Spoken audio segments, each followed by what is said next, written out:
Um filósofo e professor nordestino, um dos maiores pedagogos do mundo, deixou dito que o conhecimento emerge apenas através da invenção e da reinvenção, através da inquietante, impaciente, contínua e esperançosa investigação que os seres humanos buscam no mundo, com o mundo e uns com os outros. Paulo Freire. Já para o antropólogo Carlos Rodrigues Brandão, a educação é uma fração do modo de vida dos grupos sociais que a criam e recriam, entre tantas outras invenções de sua cultura em sua sociedade. E é em sociedade que a gente aprende e ensina e aprende. É em sala de aula, é no banquinho da praça, é numa telinha de computador. Bom, a verdade é que ninguém consegue escapar da educação, assunto principal de nossa conversa que recebe o maranhoca, metade carioca e metade maranhense, Felipe Camarão, secretário de Educação do Estado. Conosco aqui também Edilene Tavares, professora da Rede Municipal de Ensino da cidade de Pedreiras, distante 278 quilômetros da capital do Maranhão. Eu sou Marcos Belfort e esta é a Vitória Sakamoto. Olá, pessoal! Que vai nos ajudar a entender um pouco sobre os processos educacionais na pandemia e o que estamos aprendendo com tudo isso. O Mídia Geral Entrevista começa agora.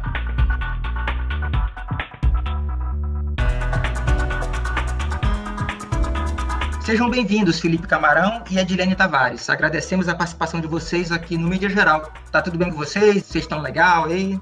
Oi, tá tudo bem. Prazer imenso estar aqui conversando com vocês nessa oportunidade.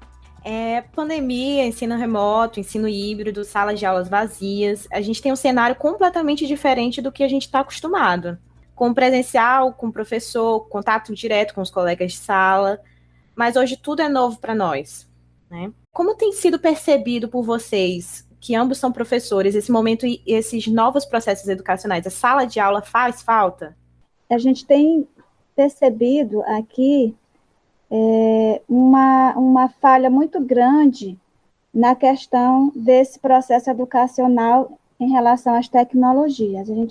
Todos nós somos pegos de surpresa com essa pandemia, e na educação não foi diferente, né? Nós tivemos que nos adequar, aprimorar nossos conhecimentos tecnológicos e usar essa ferramenta que é tão ampla e atrativa e de suma importância a nosso favor. Claro que sempre pensando no ensino-aprendizagem do aluno, que é o nosso alvo principal nesse processo. Mas a gente percebeu que essa forma de passar o conteúdo para os alunos através dessas ferramentas, a gente encontrou bastante dificuldade em relação aos alunos, porque muitos não têm acesso, né? Pelo menos na zona rural, a gente sabe que a deficiência é muito grande. Eu sou professora de língua portuguesa e também da educação infantil. Trabalho tanto na zona urbana quanto na zona rural. Os alunos não têm acesso à internet, eles não têm recursos, então a gente sentiu essa dificuldade, né, nesse momento que a gente está vivendo de pandemia. E principalmente como usar essa ferramenta com esse público, né, que não tem condições nenhuma de ter acesso às tecnologias digitais. E fica difícil para o professor. Não tem como substituir o professor, uma aula remota. A gente sabe que a gente está se adequando, e é a forma que a gente está tendo no momento de trabalhar. Por parte da Secretaria de Estado da Educação, eu reforço as palavras da professora Edilene e acrescento mais. Assim, não só na teoria, não estou falando só opinião, assim, empiricamente, o que nós temos observado, infelizmente, é que a brutal e obscena desigualdade existente no Brasil, ela se tornou ainda mais evidente com a pandemia. Isto é, aquela diferença, aquela maldade de poucos terem muito, ou seja, poucos terem o conhecimento, a riqueza no país, e muitos não terem nada ou quase nada em matéria de conhecimento, em matéria de riqueza. Isso ficou mais escancarado na pandemia. Não é que não existia antes, é que ficou mais escancarado. Eu costumo dizer, Marcos, Vitória, Edilene, que a diferença entre o estudante da escola pública e da escola particular não está no banco da sala de aula, não está na escola, não está no professor, porque os professores da rede pública são tão bons ou melhores do que da escola particular. Assim como a capacidade dos alunos da escola pública são as mesmas do aluno da escola particular. A diferença está no que eu chamo de problemas periféricos ou adjacentes à aprendizagem. É que o nosso estudante da escola pública, quando sai da escola e chega em casa, não tem saneamento básico, não tem alimentação adequada, sofre violência doméstica e psicológica, o pai e a mãe não estão lá em casa para poder ajudar no dever, orientar, não tem babá, não tem aula de reforço, tem aula particular. Então, são outros problemas que conseguem fazer com que a desigualdade seja maior. Na pandemia, com as escolas públicas fechadas e a gente tendo que ministrar essa aula remota, como a professora Edilene bem mencionou, nosso problema é maior ainda, porque os estudantes da escola particular têm acesso à tecnologia, têm acesso às aulas remotas com certa qualidade e regularidade, e os estudantes da escola pública têm muita dificuldade. Não apenas na zona rural, nos povoados, mas também nas capitais, na periferia. Isso ocorre no Maranhão, ocorre no Rio de Janeiro, São Paulo, Brasília, Porto Alegre, onde a gente vá, nós temos esse mesmo problema. Então, é um problema que é da educação, mas é muito maior. E a falta de uma liderança do governo federal acentua isso tudo. Então, eu acrescento ao que a professora Edilene falou. Fora, a gente não está preparado para isso, porque não existe nenhum manual, não existe um livro que diga como a gente vai enfrentar a pandemia em tempos de educação ou nas outras áreas. Está todo mundo aprendendo com esse processo pandêmico, infelizmente. Eu quero ainda acrescentar a falta de um comando, de um governo federal que lidere o enfrentamento à pandemia na área da saúde e na área da educação. Então, estados e municípios estão sozinhos fazendo o que podem em matéria de tecnologias educacionais. E os nossos professores, graças a Deus, têm se reinventado, estão se reinventando nas práticas pedagógicas, inclusive eu, que continuo ministrando aula. Hoje à noite eu vou ministrar aula na Universidade Federal também, de maneira remota, e a gente tem se reinventado. Muitos professores têm algum problema com o uso de tecnologias educacionais, mas é aquilo, não tem um mal que não traga um bem. Sem sombra de dúvidas, os professores, principalmente da rede pública, têm se reinventado nesse quesito. Secretário, ainda falando sobre essa questão política, no começo deste ano, a sua pasta apresentou à Assembleia Legislativa do Estado informações sobre o programa Escola Digna, como a inédita ação de implementar eleições para gestores escolares, a adaptação de espaços para o processo de ensino e aprendizagem e 18 escolas de educação integral, em funcionamento, inclusive, em vários municípios e outras informações. Mas, especificamente, no meio da pandemia, em 2020, eu queria que o senhor fizesse um breve balanço aqui para nós. Tivemos muitas perdas, muitos ganhos? Infelizmente, nós tivemos mais perdas do que ganhos. Perdas do ponto de vista realmente pedagógico, da aprendizagem, muito abandono e evasão escolar, especialmente nas redes municipais, que não estão conseguindo, de forma adequada, ministrar esse processo de ensino-aprendizagem. Evidentemente que a faixa de idade dos estudantes da rede municipal prejudica muito. E aí a minha preocupação como secretário de Estado da Educação, não apenas com o ensino médio, que é a nossa vocação, que é a nossa obrigação no Estado, mas principalmente com as redes municipais no que pertine, no que diz respeito à educação infantil e ao ensino fundamental. Eu tenho a preocupação, assim como o governador Flávio Dino, com as redes municipais, especialmente na educação infantil e no ensino fundamental 1 ou menor, porque nessa faixa etária da primeira infância é quando ocorre a formação da personalidade, é quando nós temos que fazer a alfabetização na idade certa. Então, nossas crianças do Brasil estão tendo um grande prejuízo. Então, a nossa preocupação é que a gente pode estar tendo danos irreparáveis. A professora Edilene, com outras palavras, falou que o que nós estamos fazendo hoje no ensino remoto é uma minimização de danos, e é isso mesmo. Essas tecnologias educacionais, as aulas remotas, não substituem as aulas presenciais, nem o professor e o estudante em sala de aula, de forma alguma.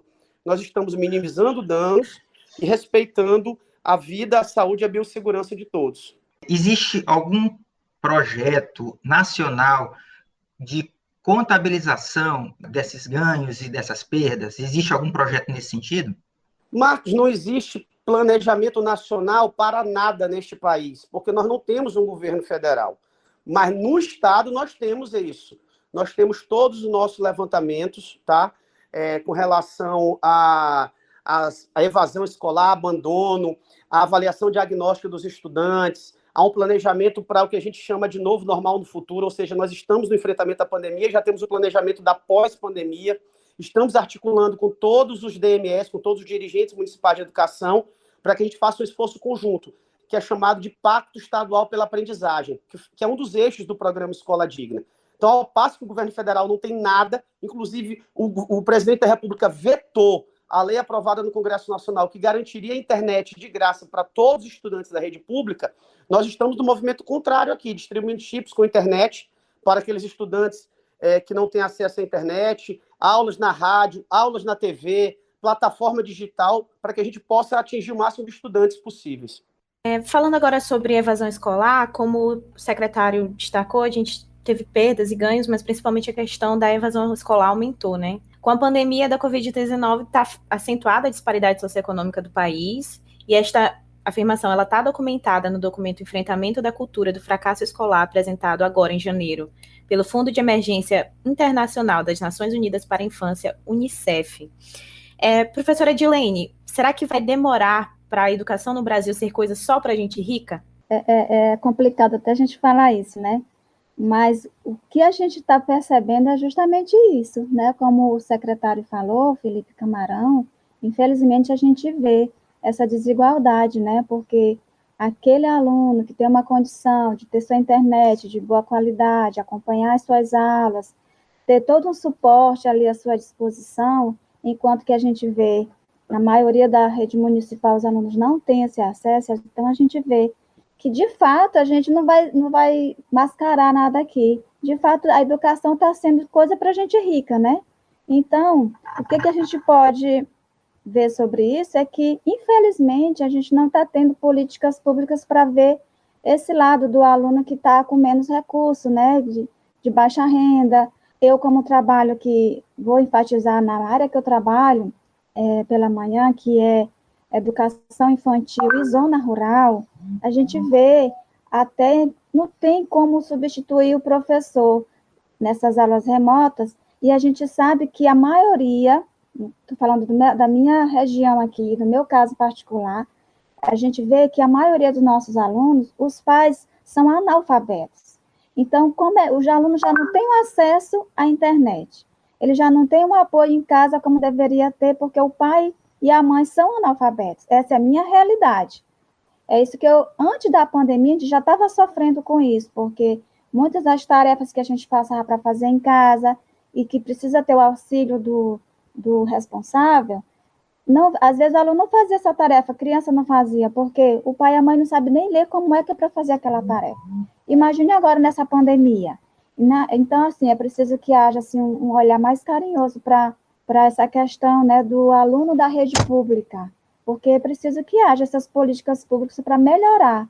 E enquanto que a gente vê que o governo federal está cortando aquilo que já era para ter há muito tempo, nós estamos muito aquém do que deveria ser, de fato, a educação, né, no nosso país. E falando aqui da minha região, né, então a gente percebe aí esse descaso, eu vejo como um descaso, né, dessa desigualdade aí social, e a gente fica triste, porque como professor, a gente fica até de mãos atadas, então é preciso a gente ter um olhar mais carinhoso para isso. Existe em curso alguma ação conjunta entre o governo do estado, seja a Secretaria de Educação ou uma outra pasta, e uma rede, digamos assim, uma rede protetora da criança e do adolescente? O programa Escola Digna já contempla essa rede? Contemplaria essa rede? Sim, nós temos aqui, por parte do governo do estado, essa rede de proteção à primeira infância. Inclusive, o governador Flávio Dino priorizou, neste segundo mandato, a primeira infância. Então, são ações articuladas na área da assistência social, da saúde, da educação, direitos humanos. No que pertine à educação, a nossa prioridade foi lançar, dentro do programa Escola Digna, um eixo específico, que é o Pacto Estadual pela Aprendizagem, e o nosso foco, repito, apesar da rede estadual cuidar do ensino médio, será alfabetizar na idade certa. Então, nós estamos estimulando, coordenando, oferecendo assessoria técnico-pedagógica, estímulos financeiros, construindo escolas para os municípios, para as prefeituras, para que elas possam melhorar a qualidade da aprendizagem nessa faixa da educação infantil e do ensino fundamental. Nós estávamos andando muito bem até 2019, início de 2020. A pandemia atrapalhou tudo. A professora Edilene corroborou com o que eu disse e citou o exemplo real, que é dela e que é do Maranhão, do Nordeste do Brasil. Né? Nós estamos tendo dificuldades efetivas. Então, essa rede que está atuando prioritariamente de maneira virtual, de maneira remota, porém de maneira muito articulada, conta com a Secretaria de Estado da Educação e outros órgãos do governo do Estado, com as prefeituras municipais, em vários segmentos da assistência social, da saúde, da educação, eu repito. Temos o Ministério Público nos apoiando, a Defensoria Pública do Estado nos apoiando e até mesmo o Poder Judiciário. Então, nós estamos tentando, no máximo quanto possível, fazer essa proteção de forma global da primeira infância. Oi, eu só queria acrescentar aqui sobre a primeira infância, né? A educação na primeira infância. Muitas pessoas acham que na primeira infância o aluno vai só pintar, só riscar, mas não é isso. Na primeira infância nós vamos ensinar os valores que eles vão carregar para o resto da vida. Então é preciso que haja, né, uma atenção melhor para a primeira infância, porque é nessa fase que a gente vai construir uma educação futura melhor também, né? Então é preciso que haja esse olhar mais cuidadoso para a primeira infância. Nós sabemos que temos professores excelentes na rede pública, mas a gente não está tendo suporte, a gente não tem muita estrutura. Eu vou falar da minha escola, a nossa escola não tem estrutura para trabalhar como deve ser, como está agora na nova BNCC, como trabalhar com a educação infantil. Porque agora a metodologia é toda diferente, a gente tem que trabalhar com o aluno, mas a gente não tem suporte, a escola não tem estrutura para a gente fazer o que, de fato, tem lá na BNCC. Então, a gente tenta adaptar, a gente tenta fazer o melhor. E eu espero que a gente tenha melhoras, mesmo na pandemia, mas eu espero que a gente, pós-pandemia, esteja de uma outra forma, trabalhando melhor para que esse aluno consiga voar, né? Este é o Mídia Geral, seguindo com a série de entrevistas com pessoas interessantes que têm algo importante para nos dizer.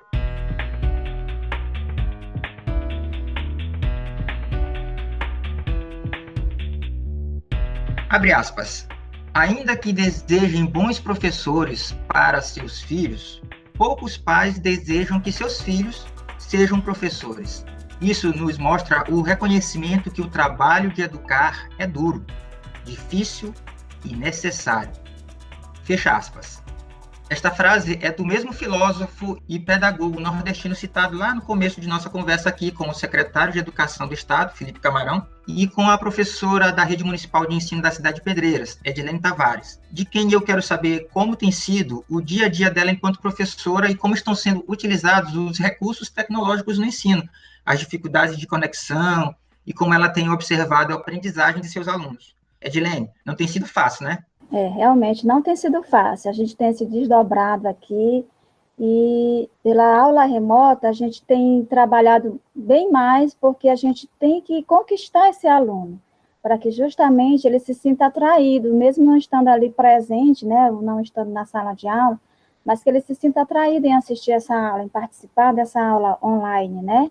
E esse processo, né, educacional agora pelas mídias, né, pela tecnologia digital que temos disponível, a gente sabe que é uma ferramenta boa, né, e a gente pode usar isso a nosso favor. Então, não está sendo fácil, é complicado, a gente não tem como tirar a dúvida de todos os alunos, né, não tem como a gente, é como se estivesse na sala de aula mesmo, mas a gente procura fazer o melhor para que esse aluno consiga aprender algo.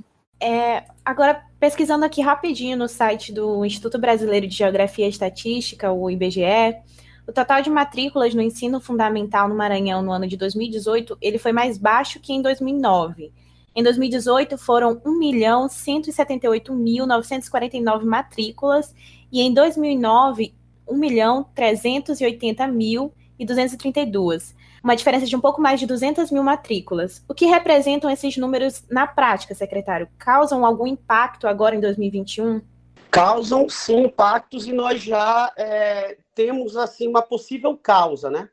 Porque, primeiro, o impacto que você perguntou, impacto diretamente do ponto de vista financeiro. À medida que nós diminuímos nossas matrículas, nós diminuímos a arrecadação para a educação, porque o financiamento da educação pública é feito através do Fundeb.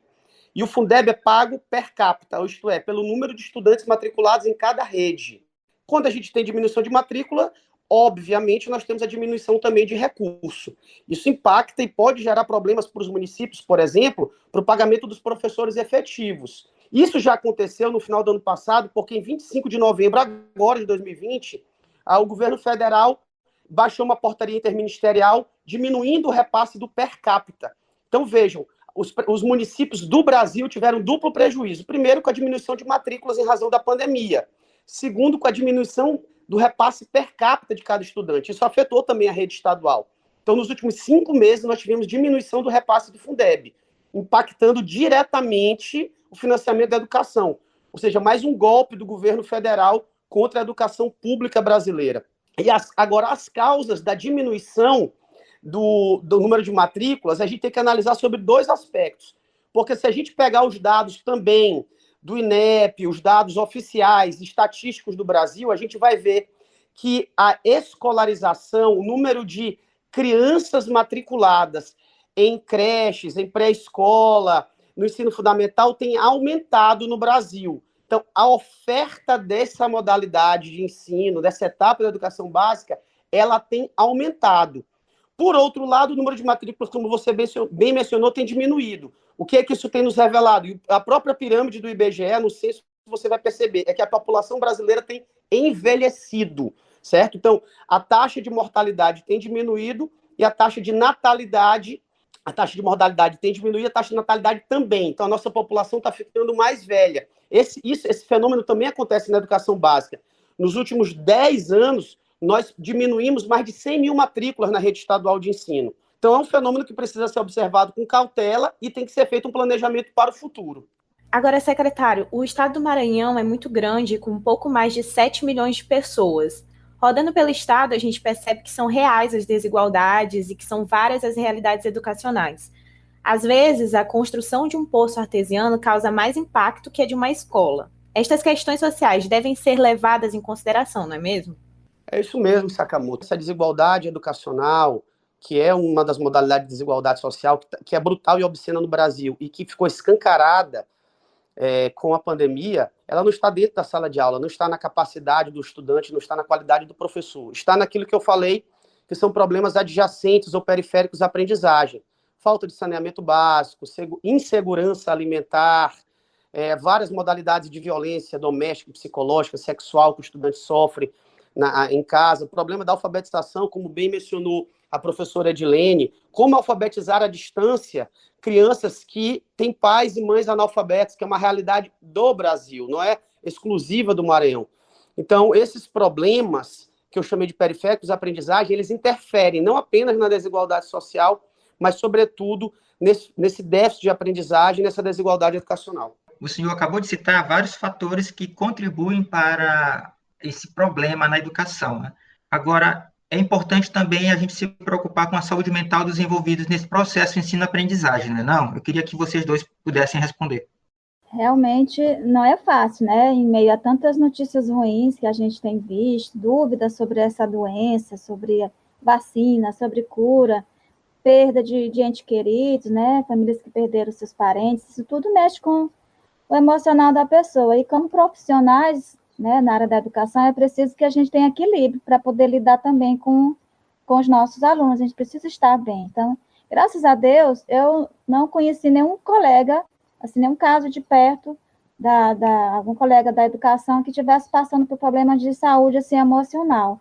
A gente sabe que alguns perderam seus parentes, mas eu acho também que nós precisamos filtrar aquilo que a gente assiste, aquilo que a gente lê, para procurar absorver o que é bom, para que a nossa mente esteja bem e assim vai poder dar conta do recado, que se a gente estiver com a mente bem, a gente vai poder passar uma boa aula para o aluno, né? Então, tornar o trabalho mais prazeroso e com certeza desafiador, porque não é fácil em tempos desses a gente estar com a cabeça, tem que ter um equilíbrio, né? Tudo tem que ter um equilíbrio. Mas graças a Deus a gente tem que procurar esse equilíbrio para poder passar segurança para os nossos alunos. Eu reforço que nesse tempo de pandemia, para aqueles que mantêm corretamente o isolamento social tanto quanto possível, ela gera um efeito, né, que é o estresse tóxico, que nós chamamos. a gente ficar trancado em casa, agoniado.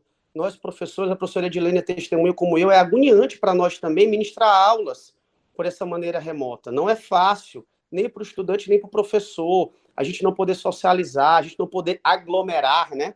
Assim, celebrar com os nossos próximos, enfim. E isso gera um problema grave. Essa contribuição a educação também tem que dar. A gente, quando for possível, vai liberar o retorno híbrido das nossas aulas, para que a gente possa ter de novo contato, prática de atividades esportivas nas escolas.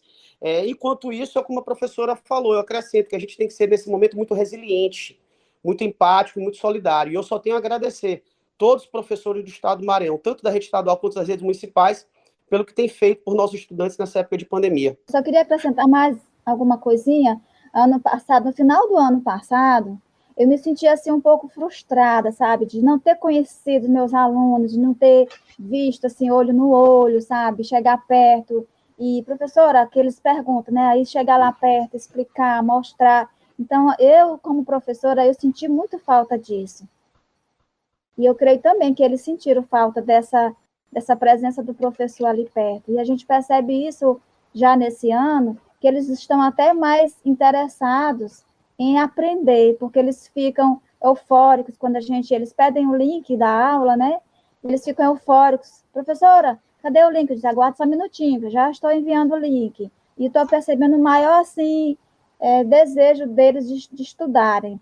Né? Não sei se é só por causa do começo do ano, mas, assim, ano passado eu me senti um pouco frustrada, assim, de não passar o ano todinho sem conhecer o meu aluno, só ali pela tela, né? Mas, sei lá, ficou assim um vazio, assim, um buraco dentro de mim, como se tivesse faltado algo mais. E realmente faltou, que é a presença, o contato que a gente tem com o aluno, que, nossa, é demais. Para mim, eu senti muita falta disso, e eu espero em Deus que volte logo, né, a ter as nossas aulas presenciais, porque eu preciso disso, como professora, eu preciso disso, desse contato com o meu aluno.